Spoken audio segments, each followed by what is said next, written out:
Hello friends, welcome to SSC coaching centre. दोस्तों, आज जो मैं एग्जाम के लिए जो क्वेश्चन करा रहा हूँ वो सीटेट के वाले हैं। ये सब सीटेट के एग्जाम में पूछे गए हैं और सीटेट की बहुत सारे बच्चे तैयारी करते हैं, एच टेट हो, सीटेट हो। ठीक है, तो आपको टेट का सबसे बढ़िया सिलेबस अगर सीखना है तो आप हमारे चैनल के साथ जुड़ जाइए। यूपी पुलिस हो, दिल्ली पुलिस हो, टेट हो, हम सभी एग्जाम के क्वेश्चन कराते हैं, ताकि बहुत सारे बच्चे होते हैं कि दिल्ली पुलिस का फॉर्म निकला वो भी डाल दिया, यूपी पुलिस का निकला वो भी डाल दिया, टेट का निकला वो भी डाल दिया। यानी कि कोई सा भी एग्जाम होता है बच्चे उसमें फॉर्म भर देते हैं और टेस्ट देने के लिए जाते हैं। तो हम जो तैयारी कराते हैं वो सभी को फोकस रखते हुए कराते हैं, ताकि कोई सा भी एग्जाम दे बच्चा, उसका पेपर निकलना ही चाहिए, पास होना ही चाहिए। ठीक है, ये ध्यान में रखते हुए हम आपके लिए क्वेश्चन कराते हैं। तो अगर आप नए हैं तो चैनल के साथ अभी जुड़ जाएं। तो चलिए स्टार्ट करते हैं। पहला सवाल है, 3.1/4 किलोग्राम चीनी से 1/16 किलोग्राम चीनी के कितने पैकेट बनाए जा सकते हैं? इतने किलोग्राम चीनी से इतने किलोग्राम के कितने पैकेट बनाए जा सकते हैं? यह 2018 में पूछा गया सवाल। सबसे पहले अगर मैं इसको सॉल्व करूं तो 4 त्रिक का 12 और 12 में 1 जोड़ूंगा तो 13/4। यह हो जाएगा 13 के बटे में 4। और 1/16 के कितने पैकेट बनाए जा सकते हैं? तो इसका मतलब 1/16 से हमें भाग देना है। 1/16 से भाग देना है। अब जब भाग देंगे, 1/16 से भाग देंगे तो नीचे वाली संख्या कहां जाएगी? मल्टीप्लाई में यहां, और ये वाली संख्या यहां जाती है। जब चार संख्या इस तरीके से होती है तो सबसे नीचे वाली मल्टीप्लाई में ऊपर और तीसरे नंबर वाली यहां। तो देखो, 13 मल्टीप्लाई में कितना हो जाएगा? 16, और ये 4 मल्टीप्लाई में कितना हो जाएगा? 1 हो जाएगा। ठीक है, 4 मल्टीप्लाई 1 4 ही रहेगा, तो 4 से मैं 16 को कटा दूंगा 4 बार में, और 13 चौके ये कितना हो जाएगा? 52। यानी कि 52 पैकेट बनाए जा सकते हैं। आंसर आ गया आपका 52। बी ऑप्शन बिल्कुल सही जवाब। 3.1/4 किलोग्राम चीनी से 1/16 किलोग्राम चीनी के कितने पैकेट बनाए जा सकते हैं? 52। ये आपका आंसर हो गया। ठीक है, सभी को समझ में आ गया। चलिए अब देखेंगे अगला सवाल। अगला सवाल है, 100 किलोग्राम चीनी से 2 किलोग्राम चीनी के कितने पैकेट बनाए जा सकते हैं? अभी अभी मैंने जो तरीका बताया बिल्कुल वैसा ही क्वेश्चन है ये। ठीक है, वो फ्रैक्शन में वैल्यू थी, ये फ्रैक्शन में नहीं है। यानी कि क्या करते हैं, 100 किलो हमारी चीनी है, उसमें क्या करेंगे? 2 किलो से भाग दे देंगे। ठीक है, तो 2 से मैं 100 में भाग दूंगा तो 50 बार में जाएगा। इसका मतलब 50 पैकेट बनाए जा सकते हैं। ठीक है, यानी कि 100 किलो चीनी है, 1 किलो का एक पैकेट 2 किलो का है, तो 100 किलो चीनी बनाने खर्च में हो जाएगी 50 पैकेट में। भाई 100 किलो चीनी है, एक पैकेट में 2 किलो आ रही है, तो 50 पैकेट में 100 किलो आ जाएगी, यानी कि 50 पैकेट बन जाएंगे आपके। 50 पैकेट की दर है, ये रहा सी ऑप्शन में। ये आपके क्वेश्चन का बिल्कुल सही जवाब हो जाएगा। ठीक है, चलिए अब देखेंगे अगला सवाल। अगला सवाल है, 6/5 में कितने 1/10 हैं? यह भी सीटेट 2015 में पूछा गया था। 6/5 में कितने 1/10 हैं? अभी जो मैंने आपको लिए सवाल कराए थे कि कितने पैकेट बनाए जा सकते हैं, बिल्कुल वैसा ही क्वेश्चन है ये। यानी कि 6/5 में कितने 1/10 के पैकेट बनेंगे, आप ऐसा ही समझ लो। तो फ्रैक्शन वाली जो वैल्यू थी, सबसे पहला क्वेश्चन था, बिल्कुल वैसे ही होगा जैसे कि 6/5 में क्या करेंगे? 1/10 से यहां पे हम भाग देंगे। तो मैंने क्या बताया, जो चौथे नंबर की वैल्यू होती है वो फर्स्ट नंबर के साथ आ जाती है मल्टीप्लाई में, और तीसरे नंबर वाली सेकंड के साथ। ठीक है, तो 6 के साथ मल्टीप्लाई में क्या आ जाएगा? 10, यानी कि 6 मल्टीप्लाई 10 आ जाएगा, और बटे में 5 मल्टीप्लाई 1, तो 5 मल्टीप्लाई 1 5 ही रहेगा आपका, 5 ही रहेगा। तो 5 से मैं डिवाइड कर दूंगा 10 को तो 2 बार में, और 6 का मल्टीप्लाई 2 से हो जाएगा तो कितना? 12। यानी कि 6/5 में कितने 1/10 हैं? 12 हैं। यही आपका आंसर होगा भाई। ठीक है, यही आपका आंसर होगा 12। सी ऑप्शन बिल्कुल सही जवाब।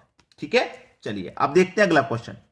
अगला सवाल है आपका, 26 और 26 शतांक को लिखा जा सकता है। सीटेट 2014 में आया हुआ सवाल, और बहुत सारे बच्चों के दिमाग से बाहर कि पता नहीं कैसे होगा ये।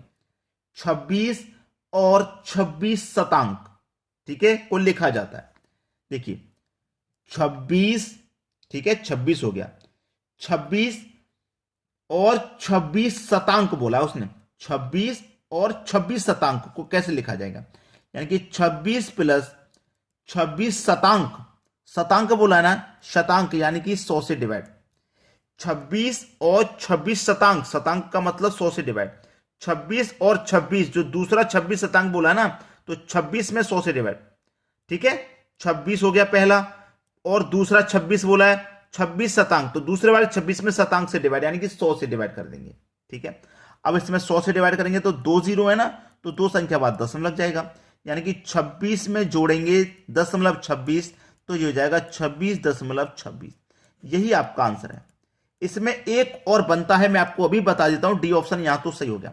ठीक है, इसमें जैसे एक बनेगा 15 और का मतलब प्लस 15,000वां, 15,000वां भी कह देता है, यहां तो शतांक बोला, हजारवां भी बोल देता है, तो हजारवां बोलेगा 15,000वां, शतांक बोला या 15,000वां बोलेगा तो हजारवां बोलेगा, तो 1000 से डिवाइड कर देते हैं। ठीक है, ये बात आप नोट रख लेना, क्योंकि क्वेश्चन कभी भी कैसा भी आ सकता है। ठीक है, ये अभी के लिए मैं काट देता हूं, लेकिन मैंने आपको समझा दिया है। आपका जो सही आंसर इस क्वेश्चन का वो 26.26 आंसर है। ठीक है, चलिए अब देखेंगे अगला क्वेश्चन। अगला सवाल है 12,112 को 11 से और 13,223 को 13 से भाग देने पर प्राप्त योगफलों का योग पूछ रहा है। मतलब हम इसको भाग देंगे 11 से, तो जो हमारे पास आएगा ना शेषफल उसे, और 13 से भाग देंगे इसको, जो हमारे पास शेष आएगा, दोनों को जोड़ने के बाद कितना आ रहा है, उन दोनों का योग पूछ रहा है। ठीक है, चलिए 12,112 को क्या करना है, 11 से भाग दे दो। देखिए 11 एकम 11 कटेगा, एक बचेगा फिर से 11, 11 एकम 11 कट गया, ये भी 11 एकम 11 कट जाएगा। यहां पे कितना शेष बच रहा है, केवल एक शेष बच रहा है भाई यहां पे। ठीक है, अब इसको भाग देना है हमें, 13,223 को कितने से भाग देना है, 13 से भाग देना। तो मैं कटाऊंगा, ये 13 एकम 13 कट जाएगा, 13 एकम 13 कट गया, ये 22 है, 13 एकम 13 यहां भी कट जाएगा भाई, 13 कट गया ना, 22 में 7 और 2 9 बचा, 9 में 3 लगा देंगे, तो 9 में 3 लगा देंगे 93। ठीक है, 13 सत्ते 91 कटेगा भाई, 93 से 91 कट गया, तो 2 बच रहा है ना शेष कितना बच रहा है, 2। अब देखिए 2 शेष बच रहा है, हमसे पूछ रहा है शेष फलों का योग, तो हमारे पास एक तो शेष यहां बचा था और 2 शेष यहां बचा है, तो दोनों का योग कर देंगे, तो 1 और 2 कितना हो जाएगा, 3 हो जाएगा। यही हमारे पास योग है। अब यही हमारे पास क्या है, आंसर, यही हमारे पास आंसर है, यही योग है 3, यानी कि पहला सवाल सही जवाब हो गया, पहला ऑप्शन। ठीक है, चलिए अब देखेंगे अगला क्वेश्चन। अगला सवाल है 3.1/3 में कितने 1/6 हैं। भाई अभी अभी जो सवाल हम करते हुए आ रहे हैं बिल्कुल वैसा ही आ गया। पहले इस फ्रैक्शन वैल्यू को सॉल्व करो, 3 त्रिक का 9, 9 में 1 जोड़ेंगे 10/3 हो जाएगा, 10 के बटे में 3 हो गया। ठीक है, 10 के बटे में 3, डिवाइड कितने से करना है, 1/6 से करना है। तो चौथे नंबर वाली संख्या कहां पहुंच जाती है, मल्टीप्लाई में सबसे ऊपर पहली वाली में, और इन दोनों का मल्टीप्लाई, तो 10 के मल्टीप्लाई में कितना हो जाएगा 6, और 3 मल्टीप्लाई 1 यानी कि 3, 3 से 6 कट जाएगा 2 बार में, 10 का मल्टीप्लाई 2 से कर दो, आंसर आ गया 20। ठीक है, आंसर आ गया आपका 20। 20 किस ऑप्शन में है, ये रहा सी ऑप्शन में, ये बिल्कुल सही जवाब। और ये सीटेट 2014 का एग्जाम में आया हुआ सवाल, अधिकतर मैं आपके लिए वही क्वेश्चन लेकर के आता हूं जो एग्जाम में पूछे गए होते हैं। ठीक है, तो हम आपके लिए बस एक ही बात कहते हैं कि वीडियोस को हमारी को लाइक करें और शेयर करें। बार बार हम आपसे इसलिए कह रहे हैं क्योंकि हमारा जो चैनल के व्यूज डाउन हो रहे हैं, हमारा चैनल फ्रीज कर दिया गया। आप हमें सपोर्ट करेंगे, हमारे लाइक करेंगे, शेयर करेंगे, ठीक है, तो हमारा चैनल फ्रीज हो जाएगा, जो हमारा चैनल डाउन हो रहा है वो अप करने लगेगा। ठीक है, बस इसीलिए, और सब कुछ फ्री है, लाइक शेयर सब फ्री होता है, तो आप हमारी इतनी मदद तो कर ही सकते हैं, लाइक और शेयर तो कर ही सकते हैं। हमारा जो चैनल डाउन जा रहा है वो फिर ग्रो करने लगेगा। ठीक है दोस्तों, वीडियो देखने के लिए आपका बहुत बहुत धन्यवाद।